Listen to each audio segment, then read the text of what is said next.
I have, right, a killer. Oh, be real. Sorry. I have a killer of a Sell Me a Movie tonight. I think mine's better. I actually, it actually may be impossible for your Sell Me a Movie to be better than mine tonight.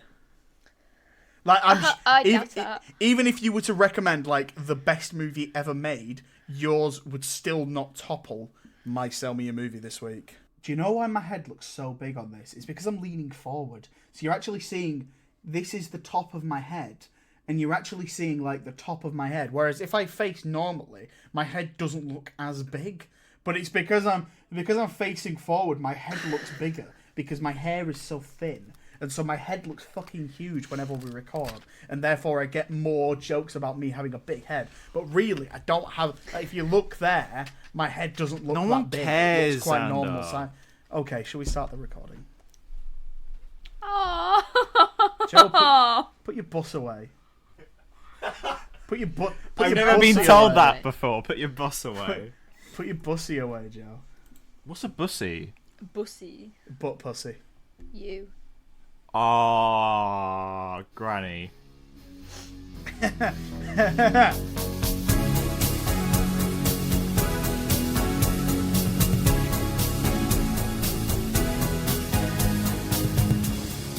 Hello everyone, welcome back to another installment of the Film Me In podcast, where this week we're going to film you in tournament style again. We're going to film you in meh style. I don't get it. Because it's the goat tournament. Goats don't make that noise. That's sheep, you idiot. Oh, but they all sound the same, don't they? I think goats do too. Oh, Goats do they? bleat. Yeah, goats bleat. Meh. I think so. Meh. Meh. I'm catching myself in the video and I look ridiculous. I'm your host, Xander, as always. With me this week, we've got a smaller group for the tournament. We have Joe. Hello. And we've got Siwan. Howdy. Hamish and Alex couldn't be here tonight. They're still struggling in their new place for to get the right internet connection. So hopefully they'll be back with us soon.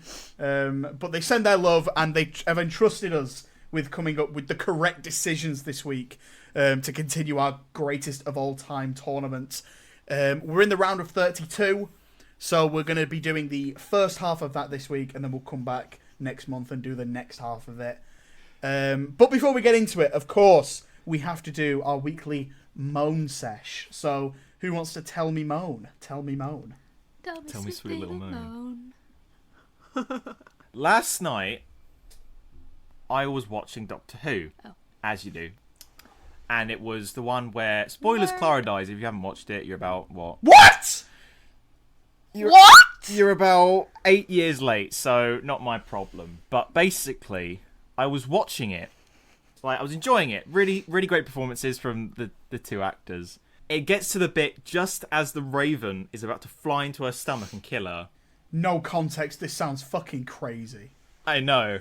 And the split second before it goes into her, it's literally right there.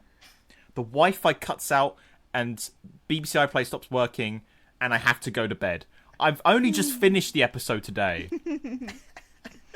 And it happened also when I was watching First Class. Like, I had 40 minutes left and it just stopped working, so I had to watch it another day. I should not be the one complaining about Wi-Fi. That should be Siwan, not me. So, There was my moan. This reminds me of a clip I saw on Twitter this week. This group were watching a football game on like one of these streaming sites, and someone had a penalty, and the penalty got taken, and it hit the post, and and the lag circle came up, and so they didn't know whether they could celebrate or not. And about 30 seconds later, it carries on and it goes in, and they're like, "Yay!" That's funny. But no, it just annoyed me that, you know, Wi-Fi is the bare minimum in this day and age. So why isn't it working? I just want to watch my program. That's a solid moan, Joe. That's a really solid moan. Do my program. Doing my program. Mom!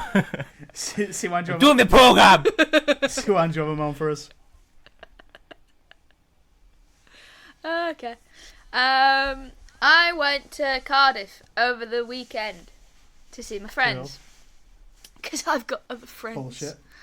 And basically, and this is more about the train coming back. So I got the train back on Sunday.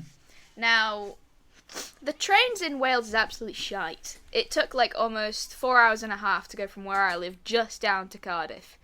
It takes a lot less to go down to London. But anyway, so basically on the way back, I had to get a connection to Crewe and then back to where I am. But the first train, the leg, was Cardiff to Manchester. 2 quite big cities in the UK. Which was initially supposed to be a 4-carriage journey. They cut it to 2. So there's 4 carriages worth of people stuck in 2 carriages. So it was quite packed, basically, and everybody was kind of on top of each other. So I think I would very much like the trains to be sorted, please. Solid moan. Trains most of the They time should do sort suck. their shit out. Yeah. I would like to open my spoiler section. Not spoiler section. Christ. What are you saying? We're not talking about I would like to. that. Unless you're talking about a film with cars in. I would Xander. like to open my moan section just by saying that Spoiler. as of recording, the SAG after strike is over, so actors can go back to work. It's not your moan, is That's it? great. No, that's great news. It's a. How dare those It's not a actors moan. get what they want? It's the opposite of a moan. Bloody It's really selfish. great, and we'll start to see some benefits of that coming soon. Amazing work from everyone involved. My actual moan this week is the fact that when we're recording this and when this has come out, The Marvels has just come out, the newest movie in the MCU, and at the time of recording, the movie has had its premiere. I have already seen the post-credit scene for this movie. I have already seen both Wasn't it in a trailer? post-credit scenes for this movie. How? Because Xander, I thought there was only one. I've seen 2. Oh, spoilers! I've you only donkey. heard there's one. I've seen 2 online. Maybe one of them is just in the movie, right at the end. But I've seen 2 things that look like post-credit scenes, and it's been all over my Twitter timeline. And just like, I don't get why people post these things online at like immediately as they see them. Like, come on, man! But it's not out yet. It's not is even it? out in this country yet. It's out. It came out today in America. It came out on the Thursday in America, but it comes out on the Friday over Ah. here. So it's out there, and yet I'm already seeing it on my Twitter. I've already been spoiled on what is going to happen in this movie, and I'm like, give it a break. You know what I mean? Like, what's going on? So, spoiler culture, I guess, is my moan again. But Yeah, I'd like to discuss this further because it's not as important, and it sounds a bit nerdy and kind of go outside Joey stuff, but Joey, Joey, yeah, I'm a little baby kangaroo, but basically, they released a Doctor Who magazine, and what I like about that is you buy it and you read it, and you read it, and it's like, oh, I didn't know that stuff. That's cool. But subscribers get their copy a day early, and they put it all on Twitter. Like, they literally post pictures of the pages. They post pictures of the pictures in there, and quotes and stuff. I've had to block and mute so many people over the past couple of days, just so I don't see it. So when I get the magazine, which I got today, there will be surprises in it. You know? Just don't spoil it, you penises. yeah, go outside, Joe. Oh. No, it's a valid moan. It's a valid moan. Like, I just don't. There's certain things like, well, you see all these like Vanity Fair articles and stuff like that. That Vanity Fair is a magazine. Like, they release copies of that, but you can get like excerpts of articles, and then they post the whole article on Twitter, and the whole article is dissected on Twitter. And so I've never had to buy a copy of Vanity Fair or anything like that, or Hollywood Reporter or anything like that, because it's all just on Twitter. Why would I go out and buy it when the whole thing's on Twitter? And it's the same with Doctor Who magazine. Like, print is dying because of, you know, the ability for people just to go online. It's also and see illegal.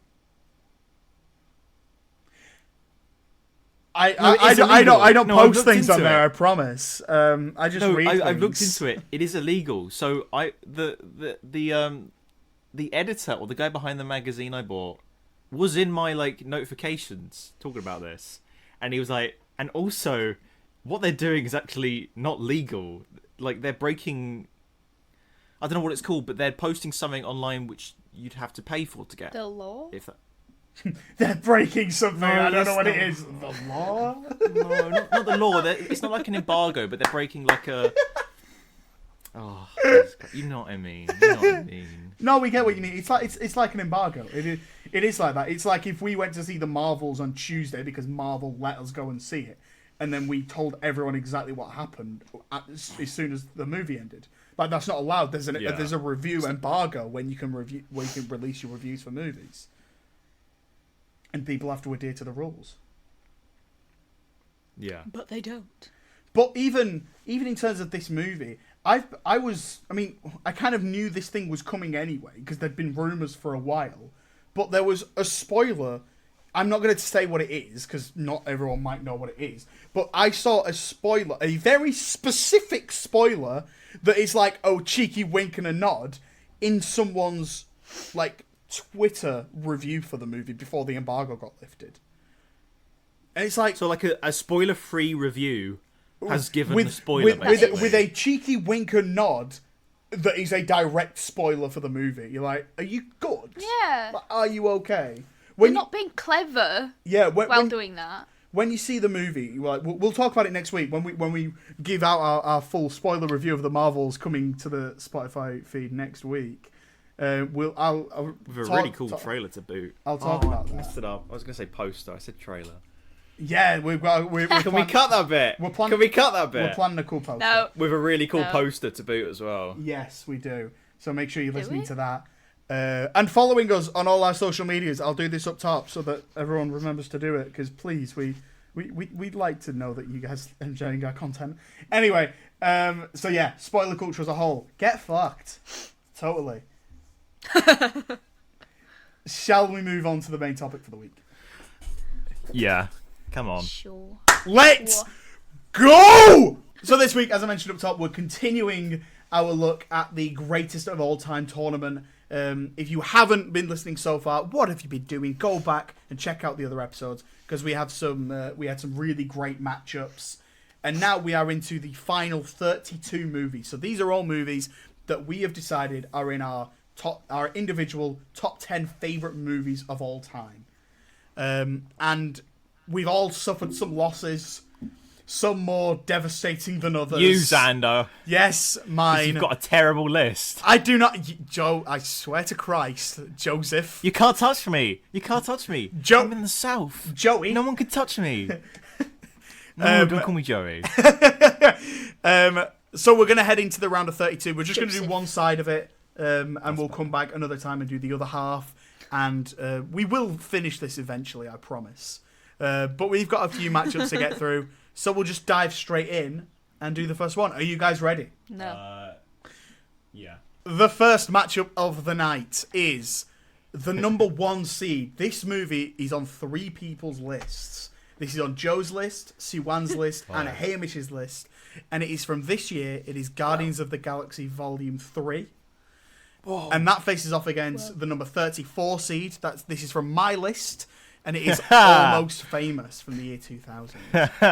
Oh, Xander, I'm so sorry. You might lose another film here. I will because it's already. He's gonna lose another film. It's 2v1. So listen, I've. And looking at the next one, you're gonna lose another film. Am I? Okay, we'll get to that. I'm not having a good time. Hey, Not having a good time. All we'll right. get to it. Sorry, spoilers. So sorry. this first matchup, obviously, I love Almost Famous. It's here for a reason.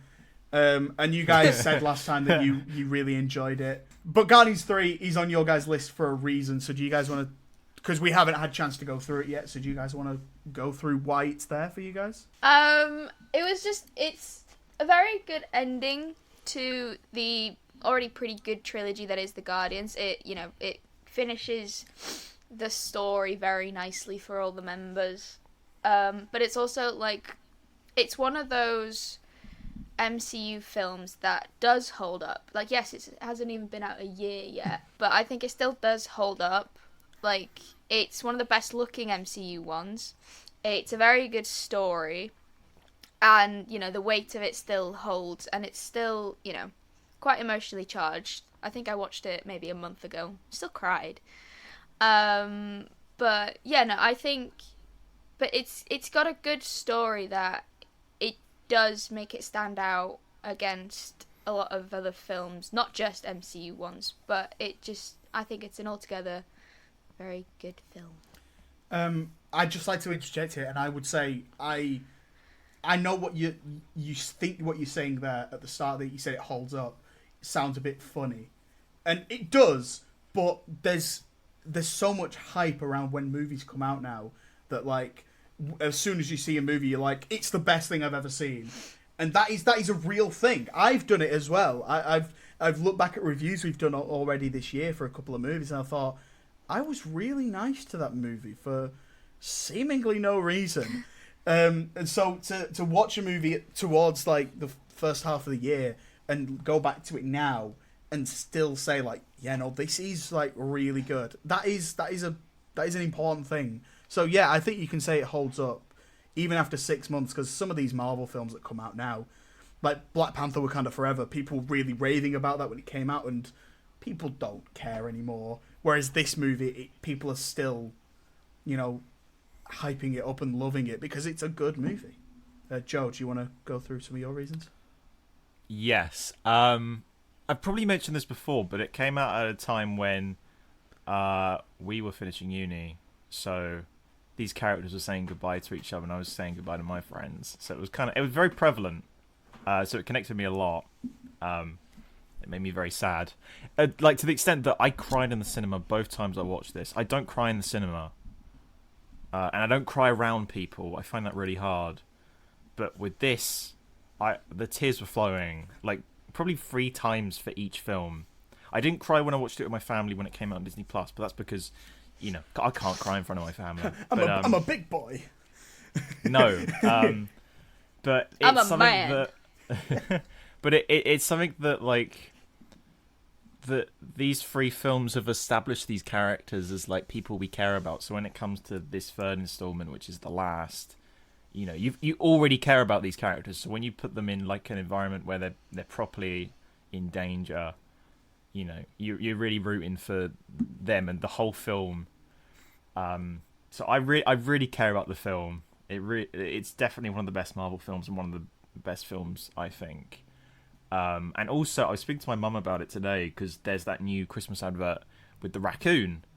And I reminded her, I was like, oh, do you remember the raccoon in Guardians? She was like, oh, Joe, don't remind me of that. That's one of the saddest things I've ever seen. Like, when Rocket sees his friends and he says, can I come too? I'm like, oh, you remember that? And so it really affected her. She found that really sad. So, yeah, I will defend this film. It doesn't need defending. It's really good. But I will defend it till my last breath because it's such an important film to me, because it's about saying goodbye and going your separate ways, and that's really sad.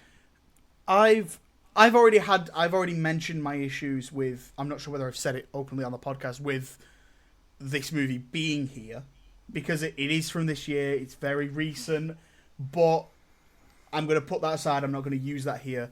It's here, and it is a good movie. It's one of the best of the year, and it is one of the best MCU movies, absolutely. And that's like, the Rocket Raccoon story is really great. You sort of see it now that when you go back to watch the whole Guardians trilogy, you can absolutely tell that James Gunn is sort of seeding stuff. It's not necessarily like, plot points or anything. It's just character things for Rocket Raccoon. You can absolutely tell that Rocket is his insert character, which is a really great insight to him as a person.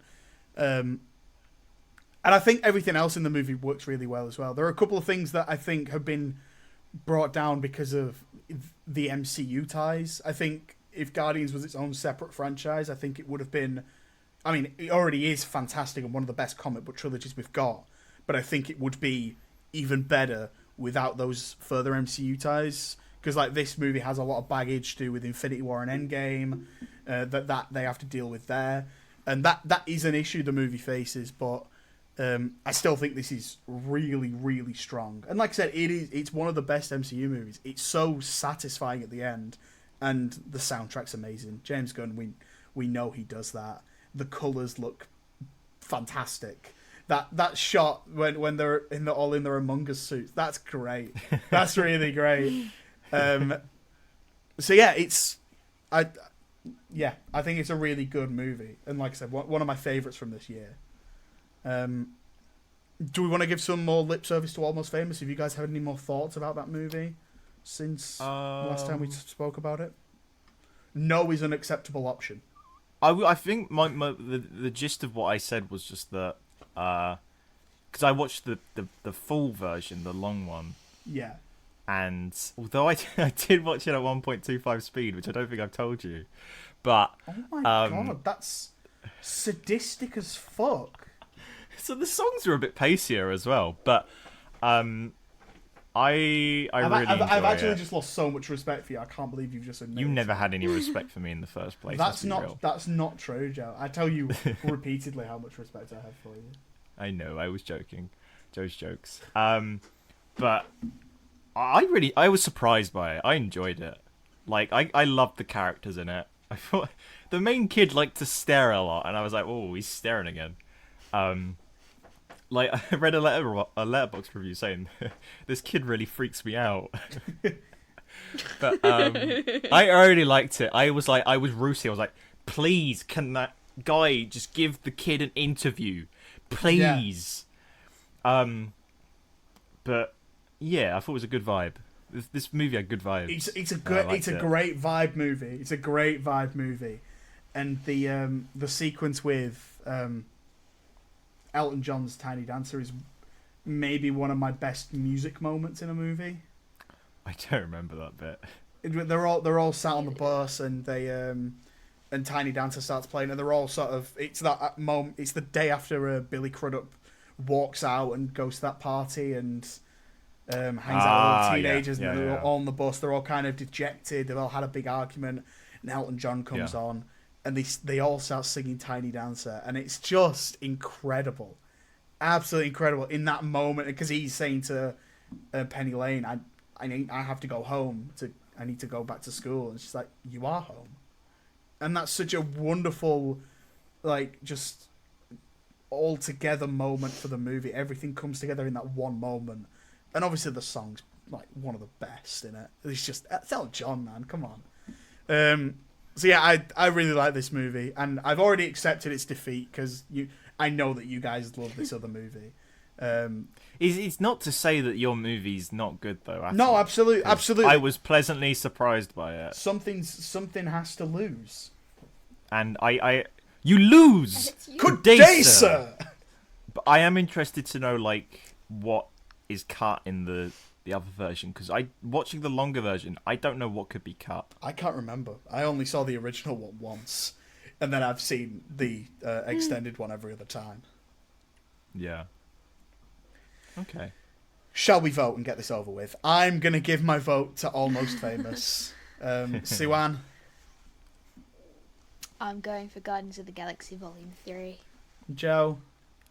I am also going for Guardians of the Galaxy Volume 3. There we go.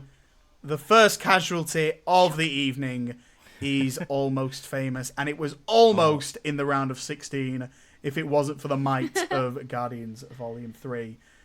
We will see that in a couple of episodes' time when we get to the round of 16. 16! We can't do that every time. We can't do that every time. I want to, but we just can't. We have to! Not every time, no. We've done it once, we have to keep doing it now. It's going to get annoying. We've set a precedent. I say we all agree to do one big one right now. I will sync it up in the audio. Okay. And then we don't do it again for the rest of the episode. Agreed? Okay. All right. Deal. 16! It'll sound great in the audio. It'll sound great in the final cut. Okay, moving on. We have, oh Christ, this is going to hurt now. We have the number 16 seed, Kill Bill Volume 1. And that faces off, and that's on Alex's list. And that faces up against the number 17 seed, which is on my list again. It is The Social Network.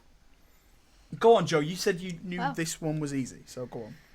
Social Network is unfortunate in that it features Jesse Eisenberg as the main character. So, immediately, I'm swaying towards Kill Bill Volume 1. But, I go on. I was going to say, but this is like Jesse Eisenberg before we knew he only acted like Jesse Eisenberg. Yeah, you can't get mad at him for sticking with what works, because he got nominated for an Oscar. I just don't like his persona. Yeah, I mean, normally, in real life, I would hate to meet Jesse Eisenberg. He seems like a real douche.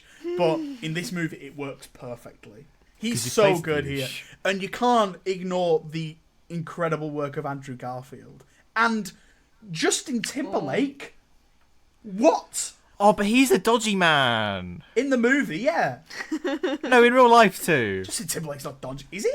No. He's done some dodgy stuff, yeah. He might be. Oh, no. But he's really good in this. Sorry. Well, I guess we're on The Social Network. I guess we'll start with that. It's impeccably written. Aaron Sorkin's dialogue is unbelievably good. And he's well known for all this fast-paced, quippy stuff. And he is on fire here. The story of the making of Facebook coinciding with these multiple lawsuits that are happening in the present day, and you'll have a sequence where all three timelines are in the same scene, and it's cutting back and forth from each of them, and everything still makes sense. It's like they're all having one conversation, and it's absolutely incredible. And that is down to the script, the direction, and the editing, and all three are an absolute powerhouse in this. I liked The Social Network, I think. Siwan, you haven't said anything yet. That's making me nervous. No, I'm trying to Nervous. remember. No, it is a very good film. Like, what did I... Right, let me double check. I do remember that I thought it was very good. See, this is where you guys should write actual comprehensible reviews on Letterboxd. So then if you go back to it, you're just going to be like, That's oh boring. yeah, this is the joke I wrote. Yeah, but it's a funny joke. Siwan's jokes. I do funny jokes. I haven't reviewed this one. Never mind. Okay, sorry. Right, but let me remember back from when I did see it. It is a very good film. Like, I do remember... I rewatched it, apparently, some time ago now. I remember rewatching it, and it was sort of like, okay, I'm going to rewatch this just to see if it's as good as everybody says it is. Because, there's a lot of films where if you haven't seen it in a while, and everybody's like, oh my god, this is so good, and you're just like, I don't remember it being that good, so I have to rewatch it to see. And this one, like, The Social Network, it kind of is, from what I remember, it is that good. Like... Yes, Eisenberg is bloody annoying, but he's playing Mark Zuckerberg, so I guess he kind of gets a pass because Mark Zuckerberg is just as annoying.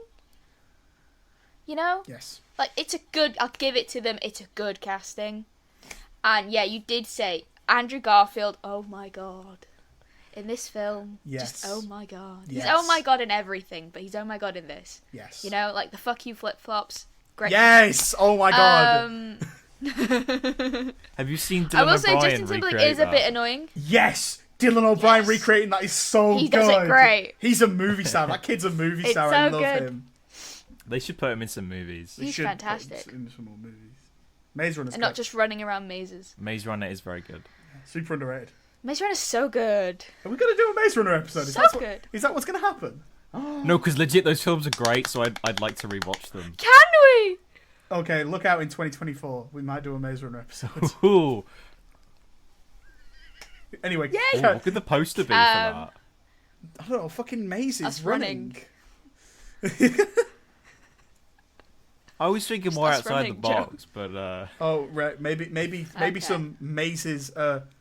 Maybe it's us and mazes are running through us. No, the maze is running away from us. That one. How does that work? I don't know. It's up to you. You're We're the in our That is artist. up to urinary you, tract, Joe. You're and the they're like, poster guy. Maze is running away. Yeah, What? You're the artist, bro. Oh no, I'm not. It's up to you. Anyway, Siwan, you were saying something. Sorry. Yeah, Justin Timberlake, he plays a fucking twat very well. Yeah. Give him that. And he comes into this movie and, like a there's- whirlwind, and it's fantastic. I guess this movie's Yeah, it successful is. in that it casts twats to play twats. So for that, I'll give it that. Well done. And Andrew Garfield's a really nice guy, and he's Exactly. a really nice It's like guy. real life. And the twins are both Great cannibals. success. Oh my god, the twins are bad. This movie had me convinced that Armie Hammer actually had a brother. And it had a twin. Yeah, because that When you special watched effect- That is Legend, very well done. When you watched Legend, did you think there were 2 Tom Hardys in real life? No, because I was a little bit, because I didn't know who Armie Hammer was. I knew who Tom Hardy was, but I didn't know who. When I first watched this, I didn't know Tom who. Hardy was. I didn't know who Armie Hammer was, and so this was my first experience seeing Armie Hammer, and so I assumed there were 2 of him, There was 2. and it's incredible. It does look VFX pretty work. convincing, to be honest. Really so. incredible work. Sorry, Siwan, we keep interrupting. I'm just agreeing that the pace is very well done, but yet the script I think is what, like, yes, it's both the acting and the script, both meshed together to make such an impeccable film, where you are just kind of like, okay, right, I know what Facebook is, now I'm learning what happened to create Facebook, and you're just like, oh, Mark Zuckerberg's a twat. This is great. Oh, I And hate it just everyone. does it so well. I hate everyone but Andrew Garfield. This is fine. I was just going to say, I'll be honest, I didn't understand some of it. And Because Jo- I'm not... and You we don't also know understand that a lot of you're films, a moron, Joe.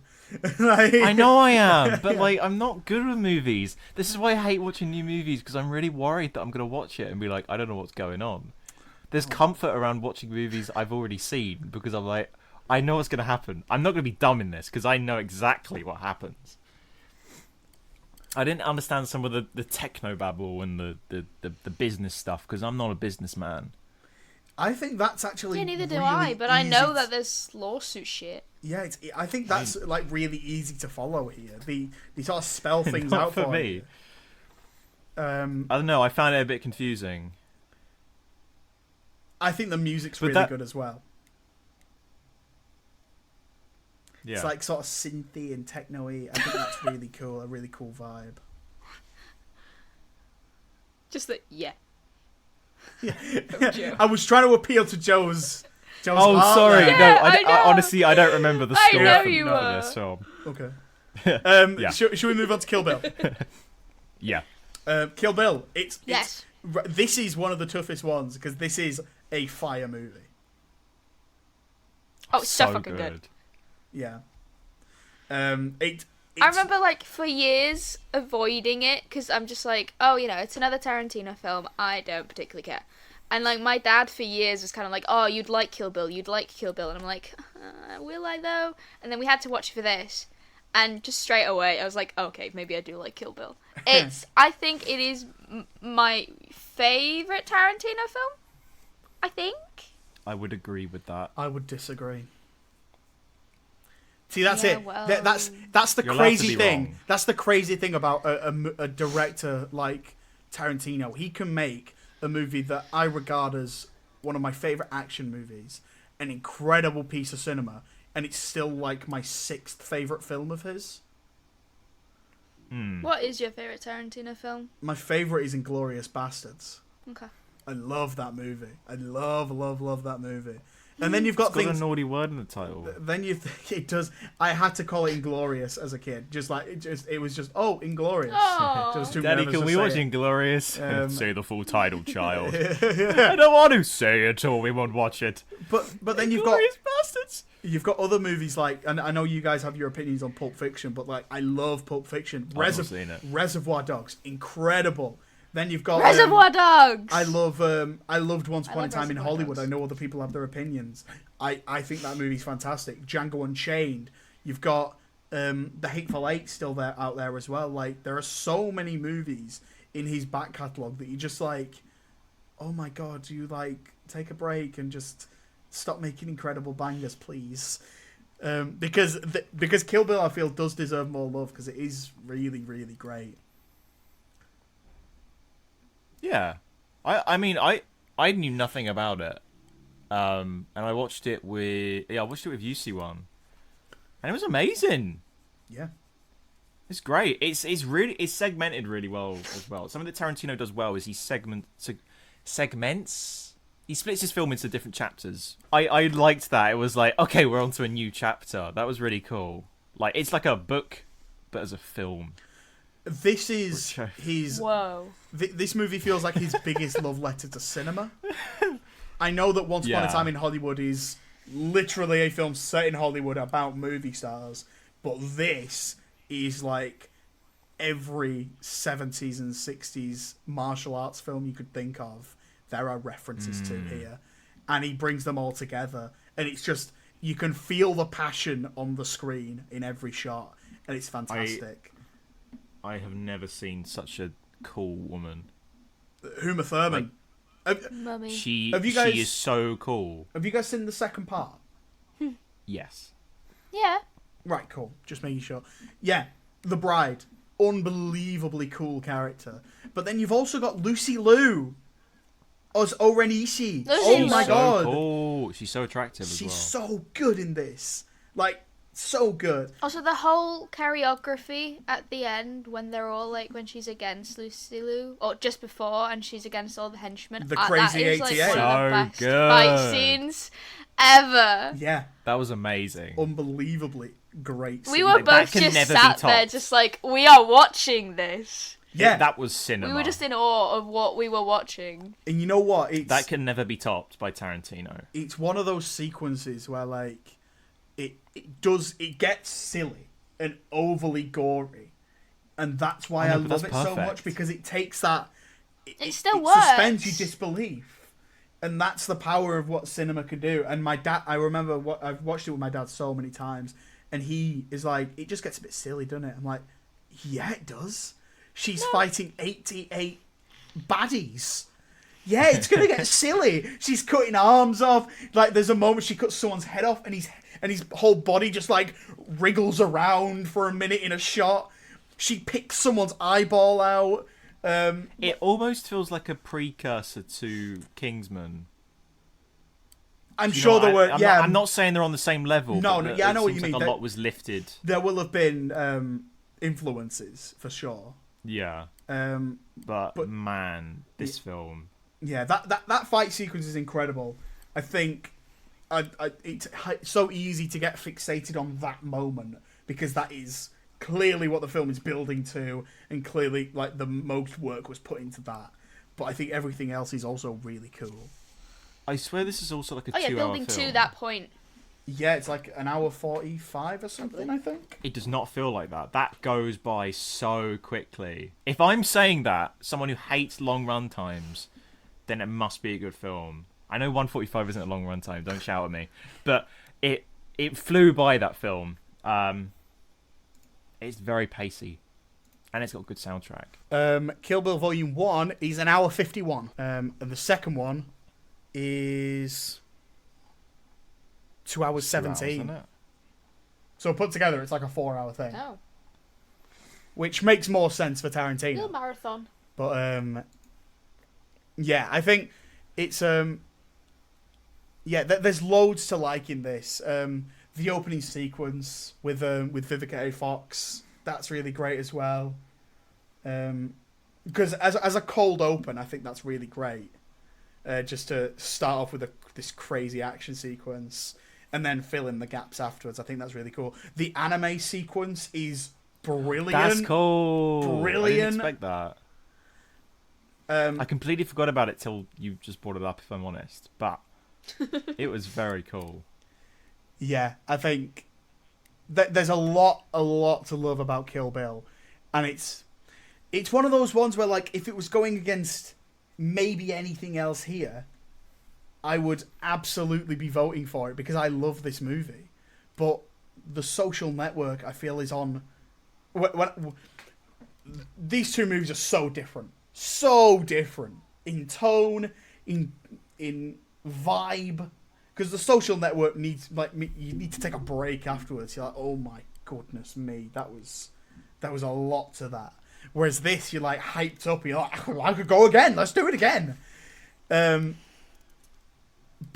I think for a viewing experience, I would rather be enthralled and wrapped up in this immense story that The Social Network puts out than watch incredible action in Kill Bill. And it is, I guess, down to a personal taste. So, although I love The Social Network, and I have a feeling I'm worried about where this might go, but if it does, it's going out to a really great movie, so I can't really be overly upset.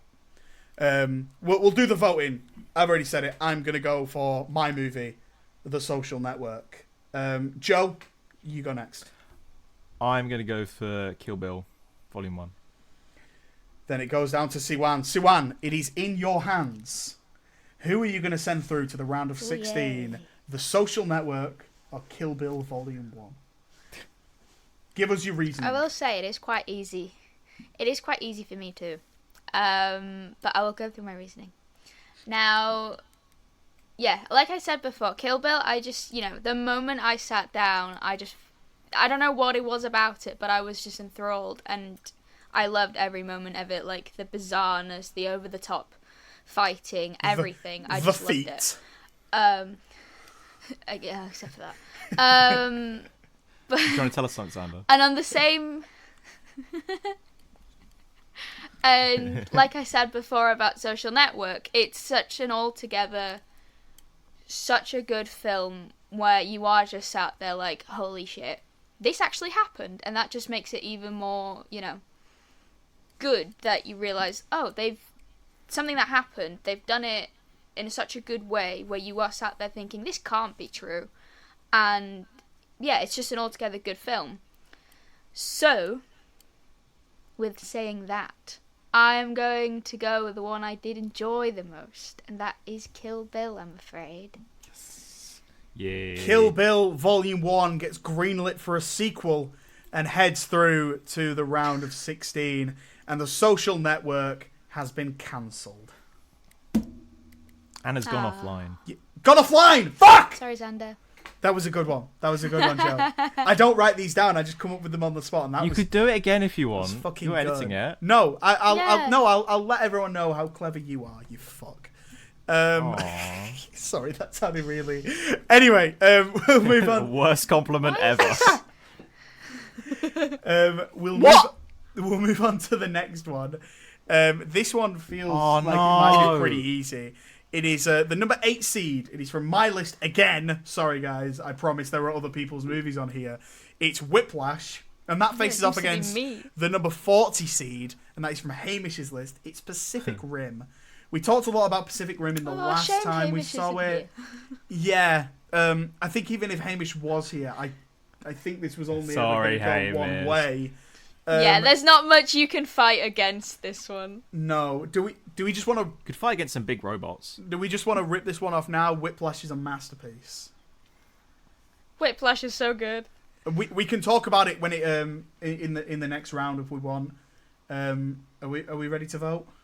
Or is anyone desperate to say anything about Pacific Rim? I'd like to appreciate the craftsmanship that went into Pacific Rim, because the scale of it is really cool. Absolutely. Like, it may not be as good as Whiplash, but they're very different films. But I remember there was a preview of it on Netflix. I've not seen it before, and I think it was a shot of it in the snow, like one of the robots, and it was just like humans were next to like its head or its foot or something. Yeah. And I was like, that looks cool. I gotta watch this. Yeah. The CG really holds up as well. It's a good looking movie. Oh god, yeah. It's also got Charlie from It's Always Sunny. What's his name? Charlie Day. No, the other one. It's also got Charlie Day in The other it. one. No, it doesn't. Huh? Wait, is it? Yeah, it's got Charlie Day in it. Wait.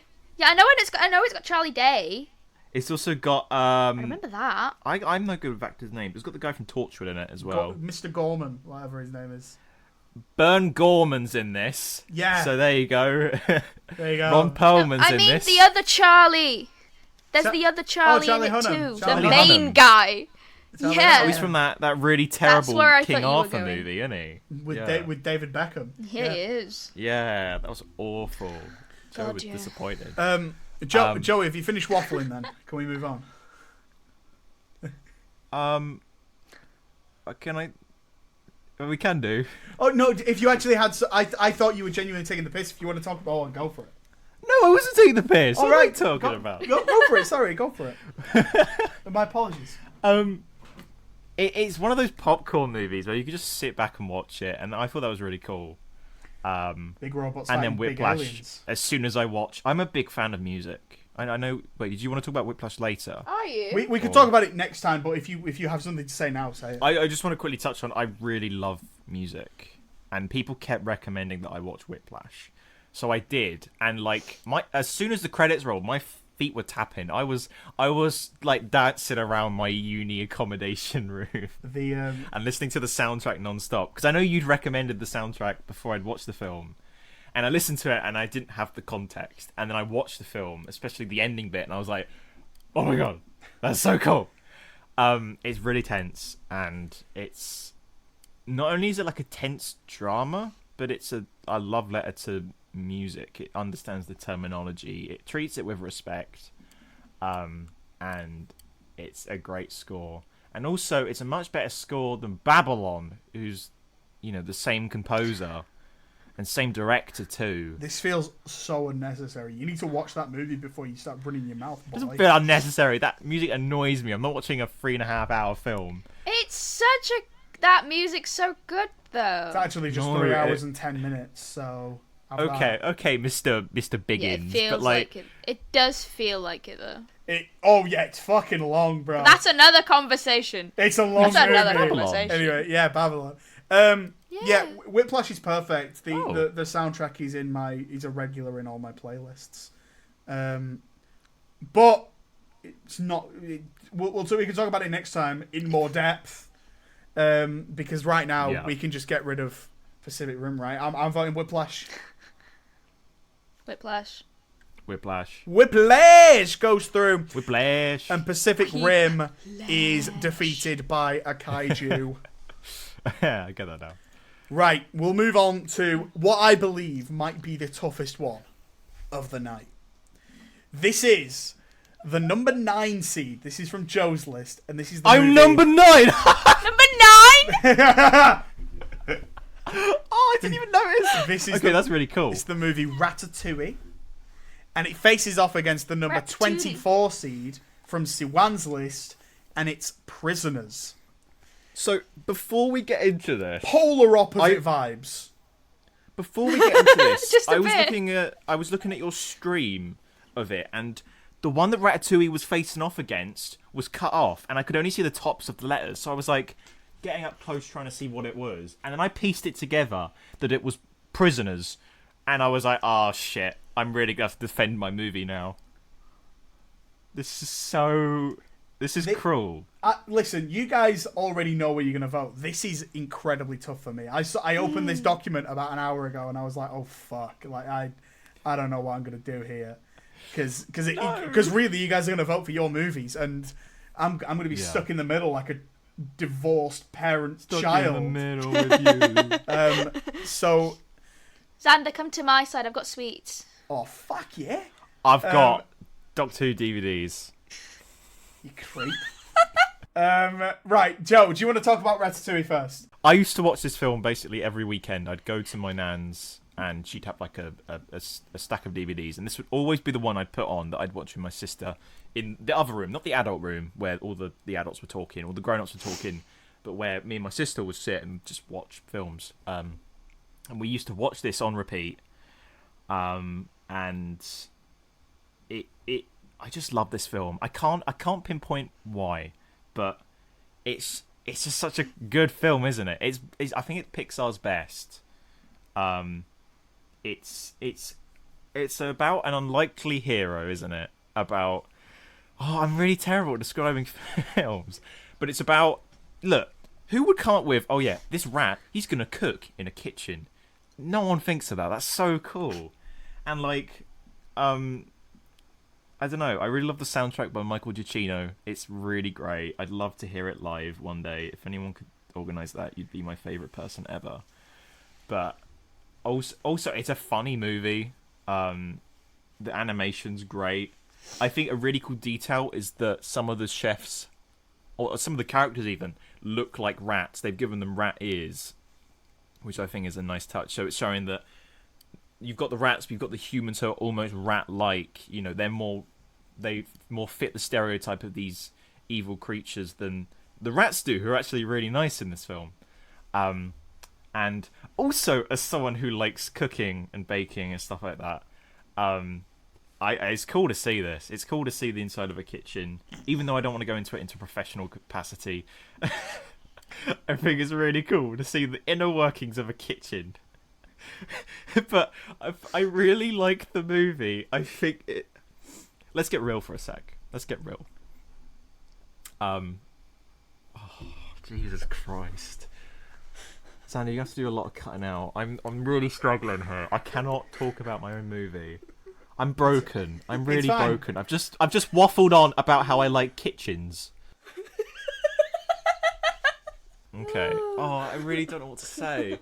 The gist of it is, I really love this film. I think it's a love letter to animation. It has lots of sentimental value because it's one I used to watch over and over and over again. And then at my nana's, and then when she passed away, they were like, "Do you want any of those DVDs?" And I was like, "Can I have the Ratatouille one, please?" So that was also another sentimental thing because the DVD I have was my nana's, and obviously later I'd get the Blu-ray like last Christmas actually because I didn't have it on Blu-ray, but I just love this film. It's pure family fun.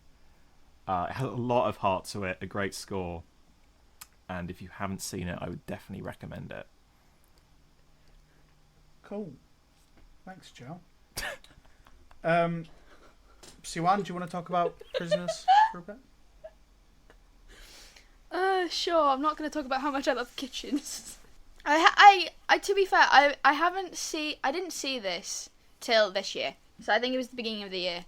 But it had been on the list for a while, but obviously it's a bit long. It's a longer film, so I thought, I'm just going to push it off. But finally, I put it on. And honest to God, I don't think I have been so into a film in so long than I was into that one. Because I was alone, like, my parents had gone up, my brother wasn't there, so I was alone watching it. And I just couldn't take my eyes off the screen. I barely went on my phone, I think. I don't remember. But I was just...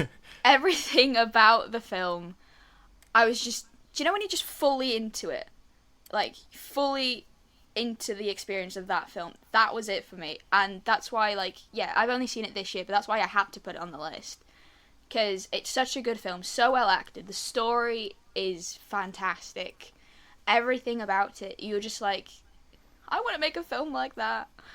I just want to... If that's one thing, I can make a film half as good as this. And I'll be happy. It's just... Yeah, I don't know. It was...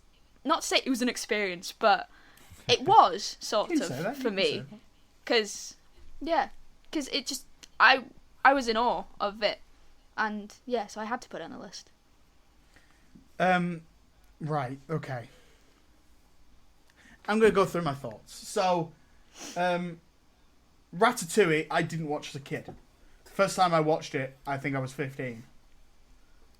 And loved it. It's great. And it's one of those films that has gotten better with time. The more I watch it, the more I love it. The more I love this little world. The way it encapsulates cooking. What, France? Cooking. I love cooking. Oh. And I love that feeling. Do you love kitchens too? I love kitchens. You like fucking kitchens? Love kitchens.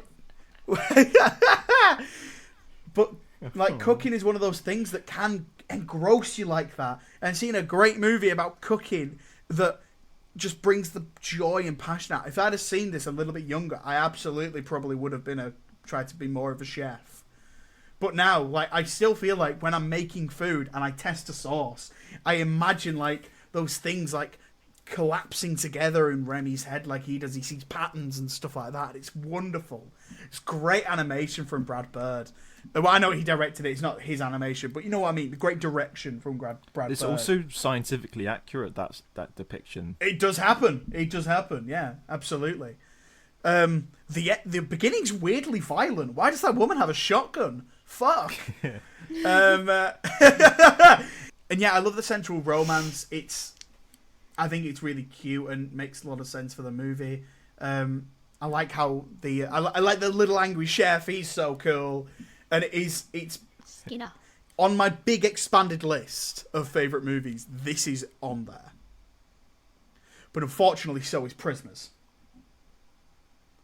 And Prisoners is one of those movies that I saw it for the first time a few years ago, and I shotgunned this and Nightcrawler.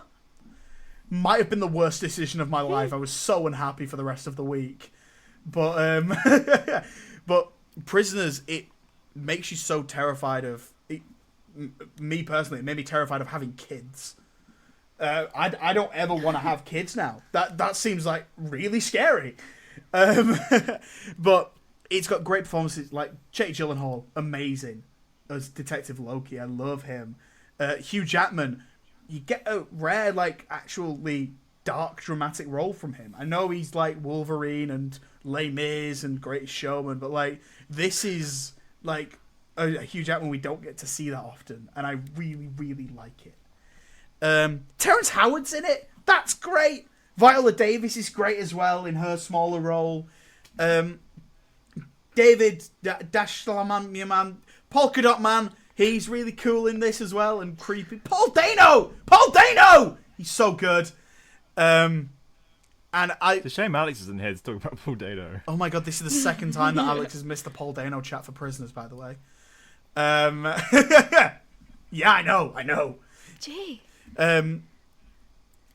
This is one of those movies that rewards you for rewatching. Like, the more you watch this, the more little details you pick up, and the more you can enjoy it second time round. I think it's got a fantastic closing act, and the final drive that Jake Gyllenhaal goes on, because he does drive, it's so tense when he's driving Ryan through Gosling. the thick snow, and he's bleeding down his face. Fantastic. The music in that sequence is great as well. Go on, Joe. I was going to say the music in that scene is really good. Yeah. As soon as the film ended, I went straight to Spotify and tried to find it. Even when Siwan said she was watching it, I was like, "Tell me when you get to that bit, because I'm going to send you the music." I don't even care if you didn't listen to it. Like, it's such a good track. Really great track. It's beautiful piece of music. So now I'm like stuck in a rock and a hard place, because do I give my vote to Ratatouille, which like is a love letter to cooking, and makes me feel all warm and gooey inside, or do I give it to Prisoners that makes me want to kill myself? If it's any consolation, Ratatouille's already won in my heart. So like, if you want to go with Prisoners,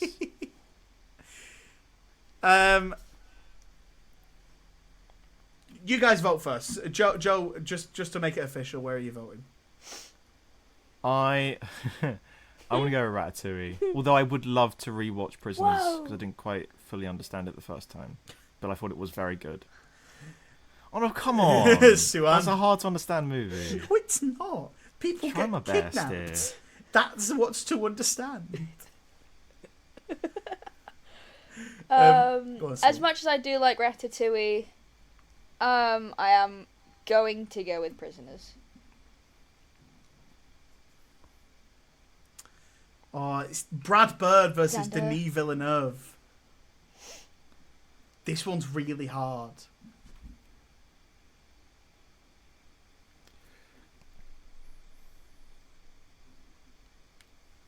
Five minutes later. No, I'm sorry. No, sorry, I just wanted to say that. Take your time, you can cut it up. Oh, this feels like it's really gonna like mess with me. Okay, I'm gonna vote for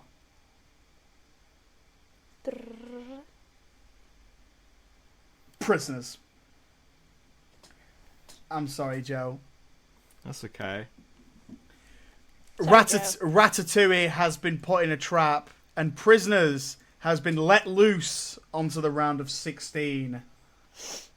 I'm really sorry, Joe. It was like this thin. That's okay. It was. It's all right. And I was just thinking, if I was to pick a Pixar film to go on my list, it would be between It would be between Ratatouille and The Incredibles. And whereas both of these were nearly on my list, because I chose Spider-Verse as my animated film, and so I sort of, it was between that and The Incredibles. I was like, well, Ratatouille was never going to get in there. Prisoners was probably closer. It's all right. We'll move on to the next one, which actually for us will be quite easy, and unfortunately won't be easy. It is going to be hard to hear for the other members of our party. But it is the number 4 seed. We can get this over in about a minute if you like. This is the number 4 seed. It's Transformers the movie, and this is on Alex and Hamish's list, who are not here to defend it. And it faces off against the number 36 seed, and that is The Matrix from Siwan's list. Now, you're welcome. we really like The Matrix here, right? I'm putting through Matrix. Yeah. Transformers the movie's good. It's not great. It's fine. Right. Listen, we don't have that experience It's okay. with it. We don't have. It's okay, but it's not amazing Yeah. like The Matrix. So yeah, we don't have the experience that the other two. amazing's have. higher than okay. Yeah. So yeah, like there's some good stuff in it. I think the animation's kind of funky, and the music annoys me. It's too 80s. Yeah. I think Like they all sound the same. Those songs. I think the opening section's really great, and then Prime And then it goes dies, to and shit. that's like a real childhood trauma moment. And then the middle section is boring as fuck, and then the last section's really great as well. So there's like probably about 40 minutes of really great stuff there. But The Matrix is consistent from beginning to end. The Matrix is in 2 hours of greatness. great stuff. So... And it has Keanu Reeves. It has I remember Keanu the first Reeves. time I watched this, we had Carrie a Ann takeaway Moss. And Carrie Ann Moss. after. I remember the Carrie first Ann time I Moss, watched man. this, I had a takeaway after, and it was this really shit noodle in a box. Do you remember that? We were all so excited, Galen and kept then it going was on about how they were too fat. the fat noodles. But the movie was good, is my point. Right, okay. That's a Yes. weird critique. Yeah, the Matrix is pioneering in so many different ways. Keanu Reeves And in one of his Transformers best isn't. roles. Lawrence Fishburne killing it. Carrie Ann Moss killing it. John Manganiello, love that guy. And Killing it. and Hugo Weaving as well, fantastic. Transformers the movie is just fine in our eyes, and that's a shame. Sorry, Hamish and Alex, that you're not here to defend this one, but even if you were, Sorry. it still wouldn't be going through. You'd be Sorry. going to Slam Town. So because we're putting through the Matrix. I'm also going to give my vote to The Matrix. I'm really sorry. And is that unanimous? Is that the first unanimous one of the night? Hey. There you Can I go. do this one? Go on, Can I Joe. do this one? The Matrix is going through, and the Transformers has transformed into a garbage can. That was pretty piss poor, Joe. What? Oh, what the hell? No, I thought that was good. I was thinking about that in my mind. I'm like, this is good. This is going to go down really well. Hamish and Alex have taken the blue pill and continue to live in an existence where Transformers the movie is in the tournament, and we have taken the red pill and put the Matrix through. Okay, that was a bit better, I guess. The next matchup. This one is an interesting one. No, I've decided. We've got the number 13 seed. That is The Lord of the Rings: Return of the King. That is from Siwan's list again. And that faces off against the number 20 seed, and that is Prey from Alex's list. This I think this one might need a bit more of a conversation, maybe. They're both good. They're not Yeah. level pegging. Prey is a very good movie in the Predator franchise. It's got a great creature design, but Lord of the Rings has lots of great creature designs and not just one. I don't think Prey won as many awards as Lord of the Rings either. I think Listen, Prey is a really great movie, but it's not even the best in the Predator franchise. Lord of the Rings: Return of the King is a great movie. Is the best. But I don't believe it's the best in the Lord of the Rings franchise. In my opinion. I mean, all three are basically interchangeable. They're the same movie, but it just depends what you enjoy the most in each of them, really, innit? Yeah, pretty much. I'm a Fellowship man. I guess myself. so. I like Gandalf fighting that big makes sense. fire demon. I think that's dope as fuck. Balrog. The Yes. Balrog. Yes. Gandalf! Flying fools. Amazing. Flying fools. But Return of the King is still dope. Very cool. Very satisfying end to the franchise. You get a great performance from Elijah Wood. Who was 14 years old when he appeared 14. in this movie. Holy crap. That guy's He so wasn't, he good was in 19. this. Oh. He was 19. He's still really That's good. He's still really Yeah, good. he in this. is. And Sean Astin's great as well. We like Sean Astin on the podcast. Samwise. My Samwise. Wee bab. Oh. They're so gay for each other. Yeah, they are. God bless They them. really are. Prey we talked about more in the last round. It is good, but it's not up to the level as of good. the filmmaking ability that Peter Jackson had when he was making these Lord of the Rings films. He was just I He's can. not going to top that. yeah. I've It's only watched unstoppable. Prey He was once as unstoppable well. doing these three. Lord of the Rings I've watched many a time, and the fact that that's what basically 4 hours, and 4 I've hours. watched it multiple times. For someone who complains about runtimes of movies, I'd say that's a good indication of its quality. Shall we just get this over with then? Yeah. I'm gonna Do vote it. for Lord of the Rings: Return of the King. Sorry, Alex. I'm gonna vote for Lord of the Rings: Return of the King. Sorry, Alex. Siwan? Sorry, Alex. I'm going for Return of the King. You ruined it.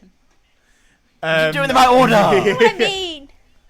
So, Lord of the Rings: Return of the King sits on its crown, on its throne. Sorry, it sits on its throne in the round of 16, and Prey has been hunted down. That's 2 in a row for C1 films. And defeated. Undefeated. It's going to be me against me. It is going to be you against Wait. you. I know what I'm choosing already. I Wait, already have know any what of my I'm films got choosing out of through them yet? two. Not today, Joe. Let's Not see. today. Not But you today. still have one more. We'll see in this, now. in this round. We're down to our Honestly, last based two, on your opinions, I'm doubtful. we're down to our last two matchups of Now these- the day. This is going to be hard. This one is hard, and it's two animated It movies. is. The first one, it's the number 5 seed, and it is from Joe's list. I believe this was your pick for favourite. This was your top choice.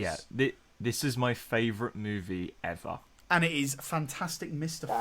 Fox. Yeah. And that faces off against the number 37 seed. And that is my choice. The animated film that I chose to put on my list, and that is Spider-Man Into the Spider-Verse. Which, according to my list, was my 9th favourite. Damn. Where do we want to start? I don't like this matchup. This is how much I love this film. That I have bought a Criterion Collection edition of it. I love it. But Fantastic Mr. Fox is my favourite film. It's fantastic by name and fantastic by nature. Fantastic. Pretty cringe, but we're allowing it for this.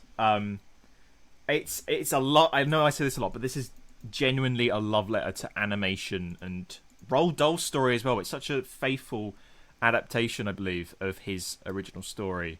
I remember at the time, for some reason, when I got the DVD, it was a present for Christmas, and I swear I read reviews saying Roald Dahl would turn in his grave, and I don't get that at all, because I've watched this film and it's so good. Like, genuinely, it's like, if you look up charming in a dictionary, this will come up. Whenever You get I'm me. like sad or scared or any of those negative emotions, I will put this on because it will put me in such a good mood. It's incredibly pacey. It's an hour 20, I believe, and it goes by really quickly. The cast is great. George Clooney. is so charming as Fantastic Mr. Fox. They could not have picked a better person to play him. And what's even cooler is a lot of the recordings of their voices were done on locations in fields to get that realism, which I think is really cool. I'd love to like look at all the I've seen the Fantastic Mr. Fox model, the actual Fox, and it's so detailed. The amount of work that went into this film is immense. I'd love to see, you know, all the sets and stuff that survives from this film. And I also think it might be Wes Anderson's best. Like, Wes Anderson excels at the weird and the wonderful, and a Roald Dahl story is it's a perfect sandbox for him to play in, which is also, it's exemplified by the recent Netflix shorts that he's done. Also, Roald Dahl shorts. So I think that the combination of Roald Dahl's, you know, his creative storytelling and Wes Anderson's creative directing have culminated in a love letter to animation and what I think is one of the best films that has been put to cinema. Wow, that's really beautiful. Now for some cape shit. It's Spider-Man, bro. Come on, I'm walking here.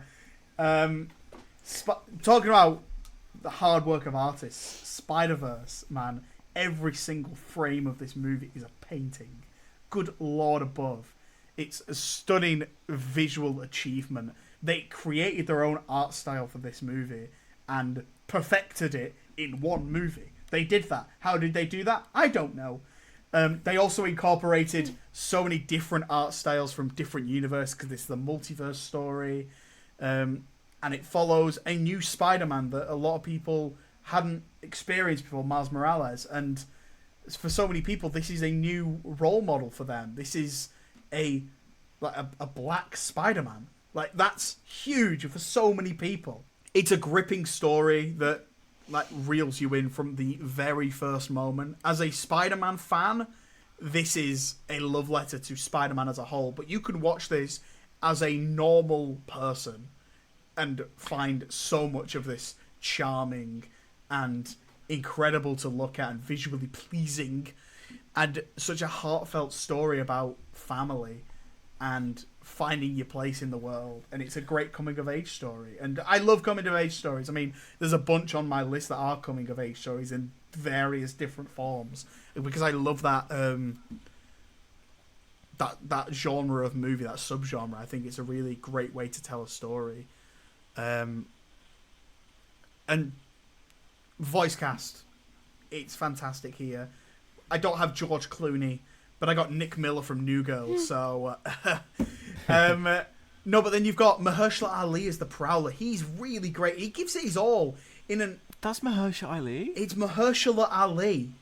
Man's an Oscar winner. Holy crap.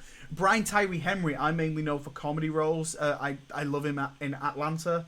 If you guys have ever seen that, it's a great show, and he's really good in that, really funny. But this is a rare, like, he gets to have funny moments as Miles' dad, but also have those dramatic beats as well, and he's really great at that. Yeah, this is a wonderful movie, and there's a reason it's on this list, and I think it would have been on Joe's list, like maybe a couple of spots down. I reckon it would have been a couple of spots down on Siwan's list. So I feel like I know we all love this movie, and it's for great reason, because it's a wonderful achievement in cinema, and it's a top class time. The music's great too. Nice. Siwan. That Hi. Okay, that I can vouch for. Incredible. Sorry. What are you thinking about, Siwan? Well, I think I've made a decision, to be fair. I think. Oh. Clue us in. Alright. So, to clarify, I do love both films. I really do. I didn't necessarily grow up with Fantastic Mr. Fox, but I watched it, recently. And it is such, like Joe said, the word to describe it is charming. There's no other word to describe it. It's a very good film. The animation, I have no clue how they did that. Honest to God, it's seamless. So what they it's do is they fantastic. take a picture, Siwan, and then they move it, and then they take another picture. It's patience. That's what that's what it takes to make this kind of movie. Patience. I'm so sorry. That's why I'll never do it. But yeah, it's done in a, dare I say, fantastic way. All the voice acting, yes, it's great. George Clooney is, he is Mr. Fox. There's no one else that could be. And, it's, some of it's just iconic, to be fair. But it isn't Spider-Man. Like, Into the Spider-Verse, the story, the animation, the music, I could just sit down any day and watch that. Like, I probably would sit down and watch Fantastic Mr. Fox, but if it was a choice between the two, I think Spider-Man would be my pick, because, like Xander said, it's a love letter to the character, but it's also, it's just, every frame is literally an artwork, and I think that's just really special. So I think I'm going to go for Spider-Man Into the Spider-Verse. Wow. Big moment. Joe, where are you voting? So, just like Spider-Man Into the Spider-Verse, this will not be a shocker. So, I'm going with Fantastic Mr. Fox. I didn't understand what you said either, Siwan, don't worry. Wait, I swear the Shocker's a villain that's in it. Not in Spider-Verse. Oh, no. That was awful, Joe. That was really awful. Cringe. Joe cringe. No, I've lost my touch. Sometimes I think I get it back and then I don't. And I'm gonna give Can I re-record that? I'm gonna give my vote to Fantastic Mr. Fox. I love Spider-Verse a lot. I love it a lot. It's one of my favourites. But Joe's passion for this movie, I can't see it go out of this tournament. So I'm giving this movie a second life. And I want to see Fantastic Mr. Fox in the next round. Oh my god! I don't love it as much as Joe. I think Spider-Verse is the far superior movie. I think Fantastic Mr. Fox has problems, but look how happy Joe is. So, Fantastic Mr. Fox is going to go through to the next round, and Spider-Verse Into the Spider-Verse has been lost in the multiverse. Oh. What? Yeah, cry more, Siwan. I'm gobsmacked. Your little speech literally convinced me. And then you turn around saying, actually. Actually? I genuinely thought you were going to turn around, Xander, and go, I'm only joking. Nah, because no. put I'm your waiting because for that. you've chosen a film that isn't yours that you put in. I have, yeah, I have. And that's how much I respect you, Joe. Fucking remember that. Right. Oh, thank you. Yeah, it's Spider-Verse is a great movie. Both fantastic animated movies, but we've got other superhero movies further in the tournament. Why not give something else a go? Yes. We'll move on to the final matchup of the night. Siwan actually looks annoyed at me now. I love this. Does that mean that you would have gone with Fantastic Mr. Fox, Siwan? Is that what you're saying? No, I didn't know which one to go with. It was depending on what you guys would say. It was depending on what you'd say, and then Xander was like, "Oh yeah, this is a great speech. This is a really good speech by Xander, but actually Xander's going to be a traitor." I'm an actor, darling. Your speech is great. Didn't like my speech. The theatre degree coming through. There was so much heart in that speech from me. I didn't even talk about a kitchen. Maybe you should have. Maybe that would have convinced me. Oh, the kitchen set in Fantastic Mr. Fox was such great detail. I don't know. It was. Should we crack on? We'll do the final one. We'll wrap this up. It's the number 12 seed, and it is Siwan's movie again. And it is Star Wars Episode 3, Revenge of the Sith. And that faces off against the number 21 seed, and that is from my list. And it is La La Land. So by Xander's, like, by how Xander was talking about, do I just need to show a bit of passion for this? Because I can show you fucking passion. I want to start off by saying La La Land and Whiplash are actually really unique in my list because they are the only two movies to have the same director or filmmaker in my list. Everything else has been made by other people. But there were some movies that were interchangeable that I wanted to like show a bit more diversity in my list to see, so you guys could get like a scatter shot of some of my favourites. But La La Land and Whiplash were two of the movies that were guaranteed to be in every single draft of the list. They have to be there because La La Land's just like a perfect movie, nearly. It's a wonderful musical. And it's a wonderful story about, you know, tension between artists, and the whole movie's the two of them mounting pressure on each other and them trying to fight for control of the movie. It's wonderful. Emma Stone is incredibly charming and pretty and so talented. And there's several scenes in the movie where there's so much that I could break this movie down into small sections for you, but I'm not going to do that because you both have seen the movie and know how excellent it is and how wonderfully charming Ryan Gosling is and how hilarious he is in this role, even though it's also a really sad movie that makes me want to hurt myself. The music is stupendous. Justin Hurwitz at the height of his powers. Incredible work.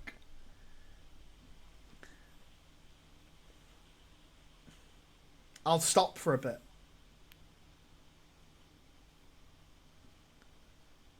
Star Wars don't have the juice, bro! It don't have the juice. It's got no sauce.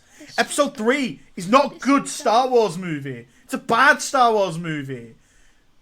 There are like 4 good Star Wars movies. The rest of them are mostly bad. This is one of the mostly bad ones.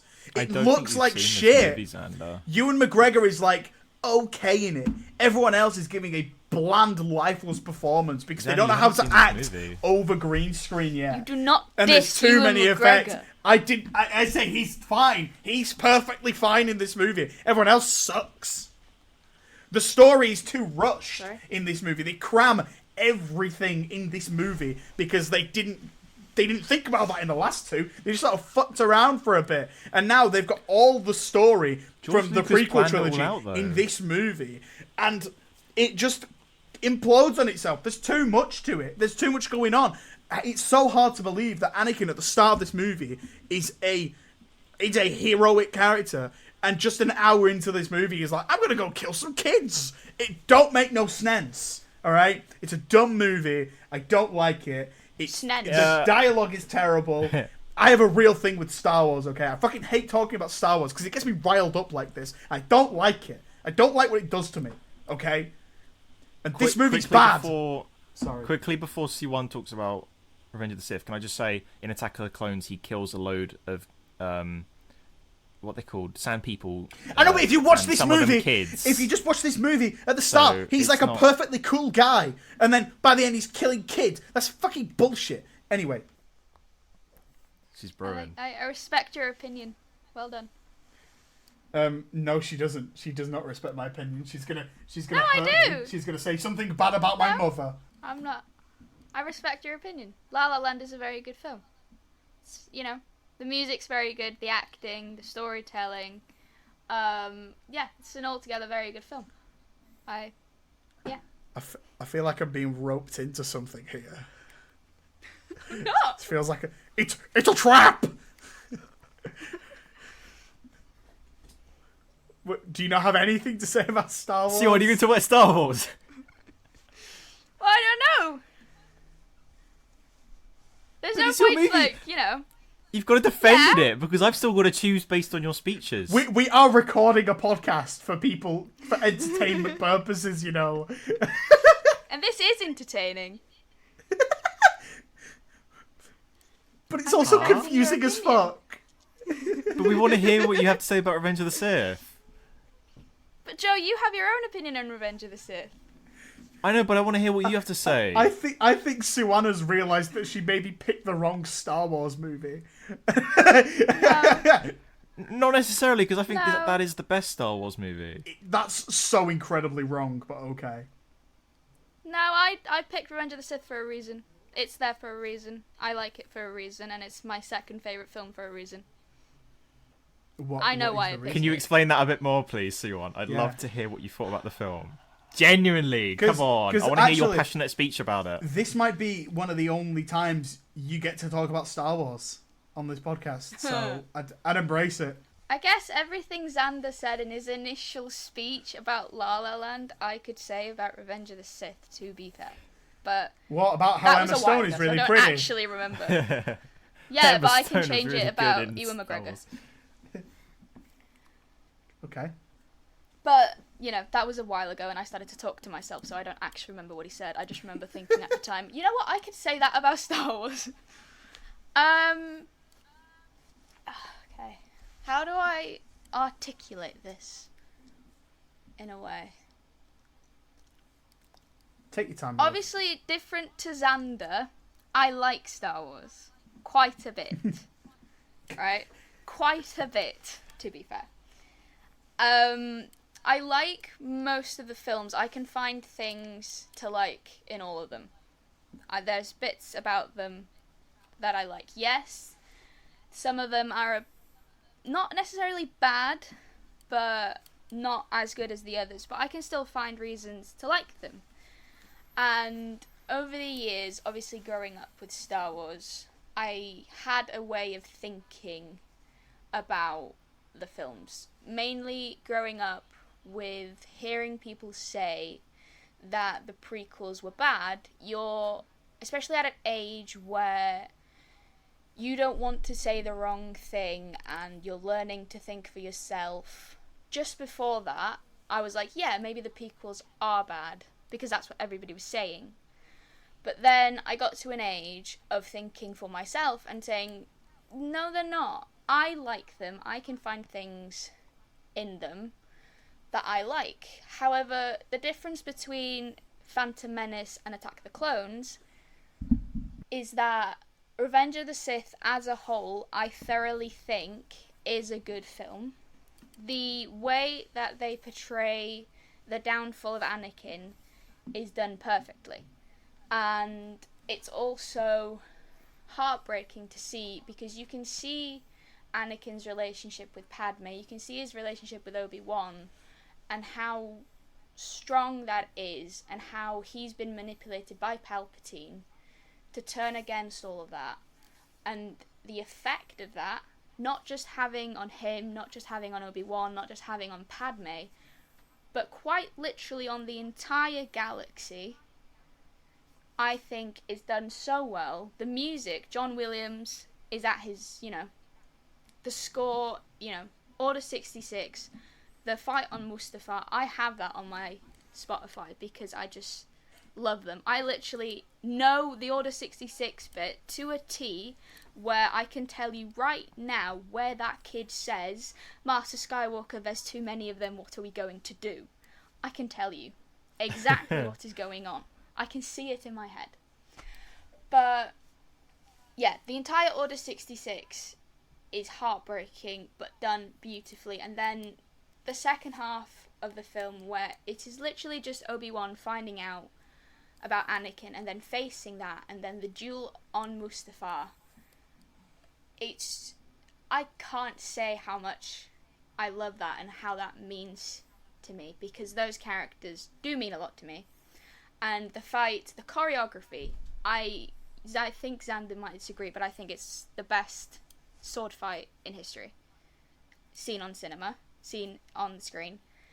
But yeah, it's just the grandeur of what is happening in Revenge of the Sith, but how it's scaled down to just what is happening